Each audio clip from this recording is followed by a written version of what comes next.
ঈদের 2 রাকাত নামাজ কিভাবে পড়বেন, কত তাকবীরে পড়বেন, মোট কত রাকাত পড়বেন? প্রিয় দর্শক, আজকের ভিডিওতে খুব সহজভাবে ধাপে ধাপে কিভাবে পড়বেন সেই সম্পর্কে বিস্তারিত জানাবো। তাই ভিডিওটি শেষ পর্যন্ত দেখুন, ইনশাআল্লাহ সম্পূর্ণ পরিষ্কার ধারণা পেয়ে যাবেন।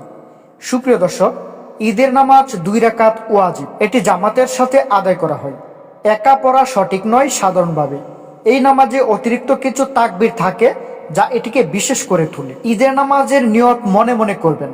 এভাবে করবেন যে আমি আল্লাহর সন্তুষ্টির জন্য 2 রাকাত ওয়াজিব নামাজ আদায় করছি এই ইমামের পেছনে। আল্লাহু আকবার। প্রিয় দর্শক, ঈদের নামাজ আপনারা কিভাবে পড়বেন আসুন এখন জেনে নেই ধাপে ধাপে।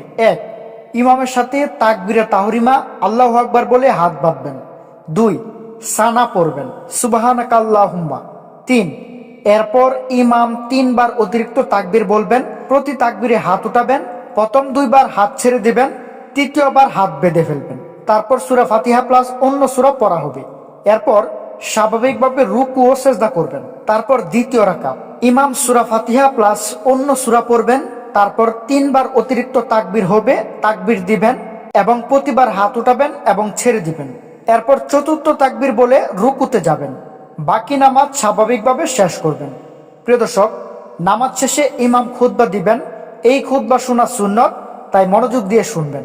মনে রাখবেন, ঈদের নামাজের আগে আজান বা ইকামত নেই। নামাজের আগে কিছু খাওয়া ঈদুল ফিতরে যাওয়া সুন্নত। পরিষ্কার কাপড় ও সুগন্ধি ব্যবহার করা ভালো। তো দর্শক, ভিডিওটি ভালো লাগলে লাইক দিন, শেয়ার করুন এবং ইসলামিক ভিডিও পেতে চ্যানেলটি সাবস্ক্রাইব করুন। আল্লাহ আমাদের সবাইকে সঠিকভাবে ঈদের নামাজ আদায় করার তৌফিক দান করুক। আমিন।